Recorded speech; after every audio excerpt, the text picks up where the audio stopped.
So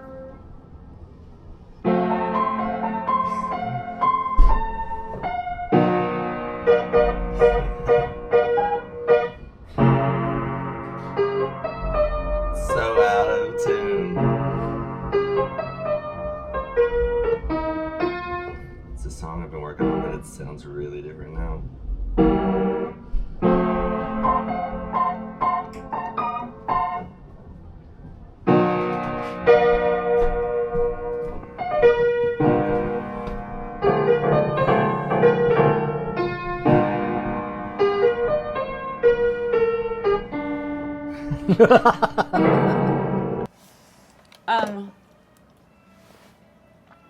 How do you pronounce? I always pronounce your last name incorrectly. How do you pronounce it? Soileau. Soileau. Soileau? Mm-hmm. Really? We both have crazy last names. Okay. Spelling wise. Okay. But yes, it's French. It's Cajun French. So soi, S-O-I, soi. And then lo is water, L-E-A-U. So it's something with water. So, Samoa, do you mind doing an action? Is that okay? I'm shooting already. Okay. Hello. My name, I think, I'm not quite sure, but today I'm sitting here in my wonderful apartment on the Lower East Side, and my name is Kembra and Paul, and Samoa and I have invited one of our favorite artists to come and visit, and this is Paul Soileau. That's right. I'm Paul Soileau, sitting here with Kembra and Samoa Yeah. in the Oxblood home on a coffin. It's not really so much it is a coffin. Not a coffin, but a place of rest. It's do you remember, Paul, an artist named Santi Gold? Yes. So this coffin Santi Gold had gifted to a gallery on Canal Street, and I did a little show at the gallery once, and this was sitting in the gallery, and it was $7,000, and it's an actual boat, and they had little people rowing the boat, and it had been sitting there for such a long time. And one night I went there, I visited the gallery, and I said, would you take $3,000 or $2,000 for the coffin? And they said, we're going to give this to you for free because we can't keep it in the gallery. So they delivered it to the house. I was going to say, how'd you get it over here? We got it here, and do you remember Johnny Stiff, our driver? Have you ever Oh, met the guy in the Johnny? van? Mm-hmm. Yeah, we drove it together. He picked us up and we went to Materials for the Arts or something together. Yes, we did. He's something. I know. And He's still driving around? He's still driving around, and we've been working with him since the early, I guess the late 80s. Mm-hmm. So he's been a friend for a really long time. Yeah, he was a character. And I guess people don't always drive in rock and roll vans these days. I think also people really don't do rock and roll that often. I think you're one of the few people I know who's working today who actually works with other musicians, live musicians. Because so many people do. I always get this wrong. What is it called? BPSs, beats per second, or BPMs? Yes. Beats per minute. Yeah, like all the new artists are doing BPMs. And although I love that so much, it was really cool to see. The last piece I saw of yours was your Sinead show. Oh, yeah. And it was with, that place was awesome. It was in Chelsea. Girl, yeah, that was a city winery. Was that a city That's winery? a city winery. It was really strange. I was just looking at venues. I remember like when Sinead O'Connor was touring, she was going to play there. Yeah. So I think it just stuck in my head, and then It's an awesome place. Yeah, and I like weird rooms that are like, we're both kind of, wild visions when we put it all together. It was a gigantic space. Yeah. And I loved what you did for your backdrop. Like, you really, it was a huge space, and it was a really ambitious piece, but done with such incredible grace and simplicity. Your backdrop, what the hell, that was... Aluminum foil. Oh. And we had 2 guys working with us who worked with Archetype, the production company, Tommy Kriegsman's production company. Is it actually called Archetype? The company is the production company. Wow. And they brought in some friends of ours, and yeah, they brought in all this aluminum foil, and I was like, that's exactly what Christene would decorate with, so let's roll with it. Like a combination of, like, outer space, alien, futurism. Yeah. A little bit of cancer. Yeah. This tinfoil gives you a little bit of... A little bit of danger. If I had to get cancer, I'd love to get it from wrapping myself in tinfoil. Yeah. If you have to get it. Yeah, I always think, like, the eyes, like the eyeball contacts I wear. I'm like, if I go blind from Christene, it's kind of, I mean, I'll do it, you know. I didn't know you wore contacts. When I do Christene, the blue ones. Oh, of course. The blue eyes. Well, you know, that, here we go. When your characters, like Christene, is such an organic, growth of, I mean, all of your characters, Rebecca, Christene, I didn't even know that, I mean, I just thought that was natural. Yeah. The eyes are natural. The hair is natural. They feel natural. That's why I want to be in them all the time. It's nice. It's a nice place to dip into. But yeah, do you find it, like, you know, when you're, like, in the look? Yeah. And sometimes people will be like, they'll comment on what they see as not being real. Like, are those your real eyes? Or if they see you in all your glory in your hair, and they'll be like, is that your real hair? And I always try to think of, like, a response to that and calling out their need to kind of call out something that might not be real, but they don't have, like, the childish belief to just go with it. The eyes do that a lot with people, though. A lot of people are like, are those your real eyes? And I'm like, I mean, you know, yes. I just say yes. Do you ever feel like, do people ask if you're in a bifurcated, do you know that word? Bifurcated is one of the only kind of grown-up words that I know. And bifurcated was, they described Marilyn Monroe as bifurcated because she was at once a genius and very literary. She was a sex goddess. She had I love it. It means like a separated personality, but to me it means you can at once be a bifurcated personality, means you can at once be a sex goddess one day, a housewife the next day, a boyfriend the next day, a scholar the next day. And I don't believe that a bifurcated existence is necessarily harmful. And I always wondered what you thought about, like, when anyone ever speaks to me about being in the voluptuous horror of Karen Black costume, I always feel like, what are you talking about? That I have no idea what you're talking about. I'm not in a character. This is a costume that makes me feel beautiful and confident, and I never really feel too much like I'm in a character. Right. Just because it feels, I don't know. I think character acting is more for method actors or something. Do you know what I mean? Is it rude? And this is going to sound like such a pedestrian question, but what year was Christene born? Was Christene born? No, it's like 2010. Nine is when she started appearing, like kind of like showing things. Yeah. And then 2010 was like when I actually like gave her life, like brought her out in public. It happens like that, and that's like that bifurcated. Yeah.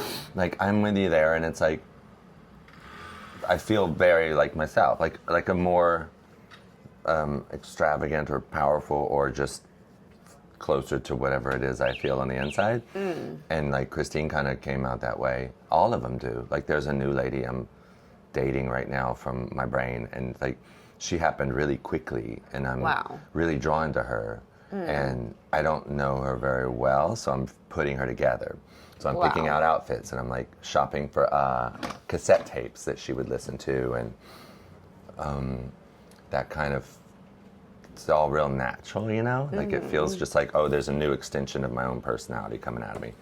So I think it's like, yeah, like what you say about the way you feel when you're dressed up, they all feel that way too. Yeah.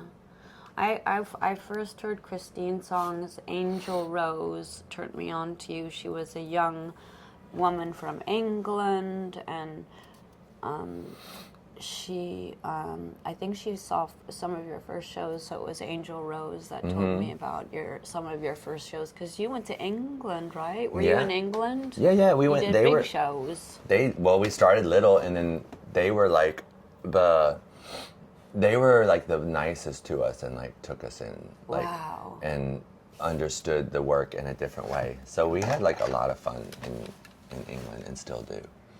Yeah, you're there a lot. No, I'm not really. I'm afraid of Europe mostly. I don't, Europe reminds me of World War II. No matter what I do, unfortunately, I guess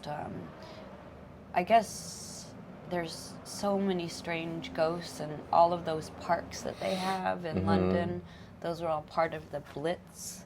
They just covered up those parks. Those were big holes in the ground, I guess, that they just covered up with parks and recreation.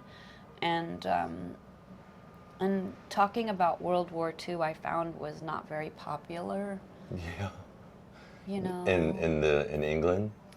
Germany. Yeah, in Germany for sure. Yeah. I in all the 99-cent stores, they've got like German flags that you could wind up, and little people in lederhosen in the 99-cent stores. And, a lot of times costumes and materials come from, off the beaten track places. And I remember buying about 100 German flags and playing the German national anthem backwards, and I was begged by it was a friend of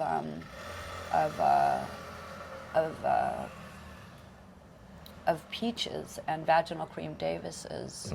They were doing a big opera, and they begged me to please not do that.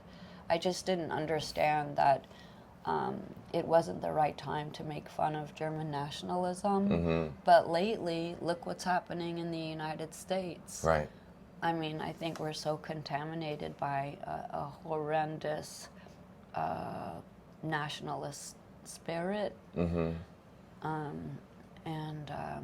I think maybe, I don't know what's going to happen the next 4 years. I don't know how you're feeling about it. Are you going to stay in the country? Yeah, I mean... Are you going to run? You should run for mayor.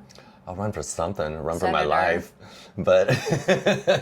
But yeah, girl, let's like start a new government. But I don't think I could. No. Govt.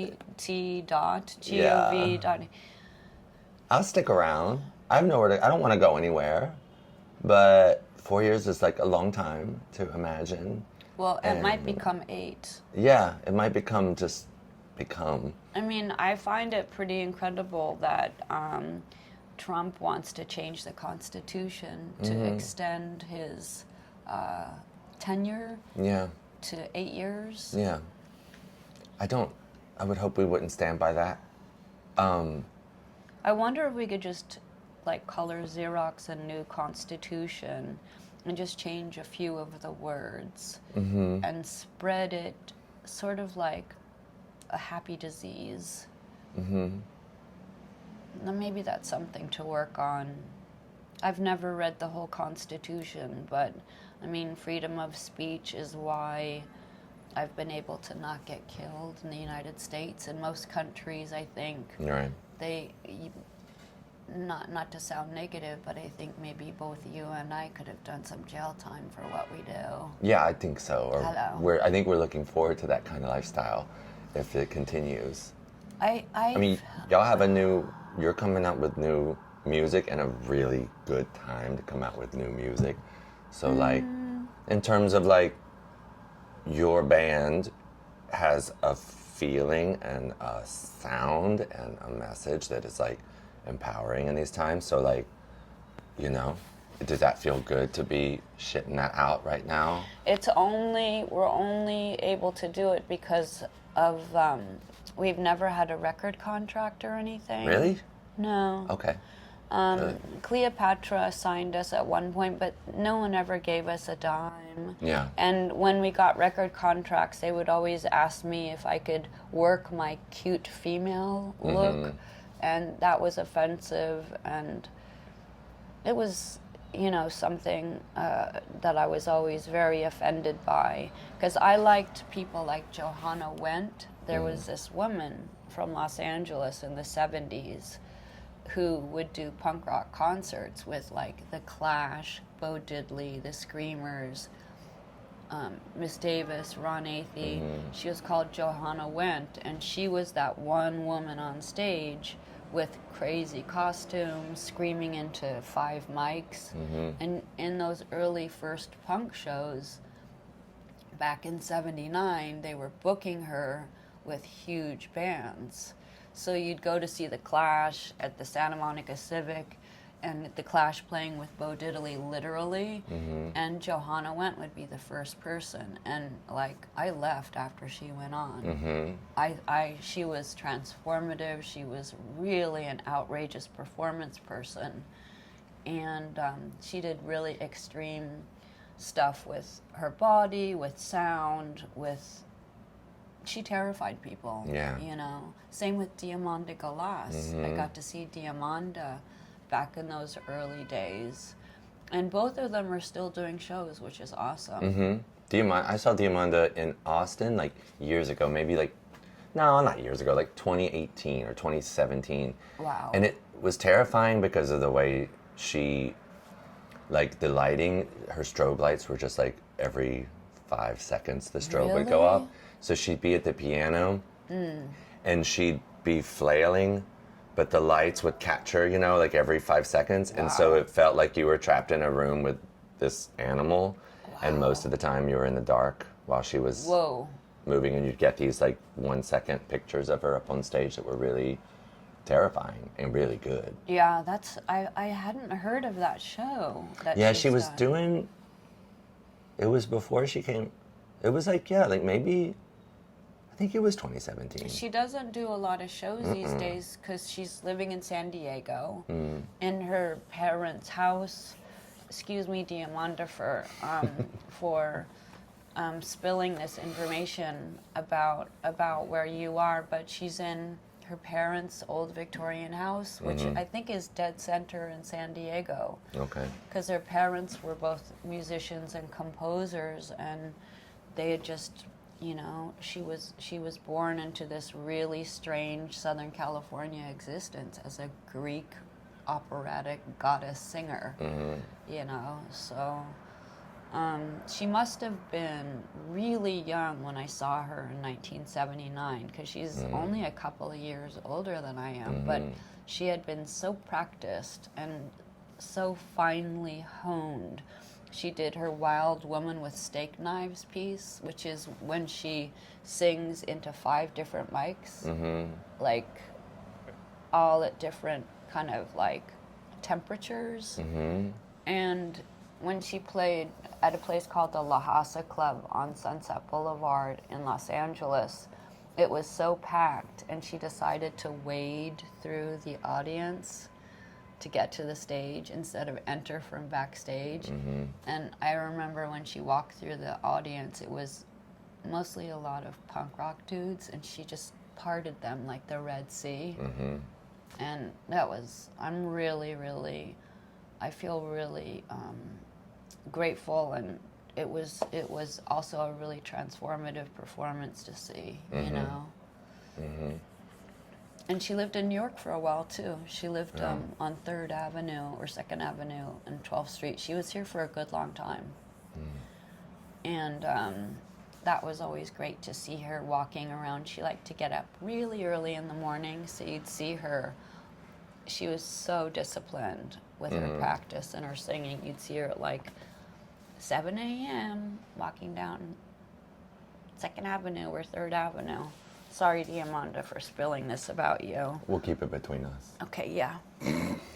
But so, thanks for coming over and stuff. Is there, should we walk through the apartment at all? I mean, I feel like this apartment is not really going to exist that much longer because I paint it so often. What, like it'll fall down? I think the red is eroding all of the furniture. Oh. And it's sort of disintegrating. So I feel like I'm really happy that you came over today. I love I coming. haven't It's been seen a you long... in it's a New York minute. Yeah. It's been a New York minute. We set up camp here, and when I moved back in 2019,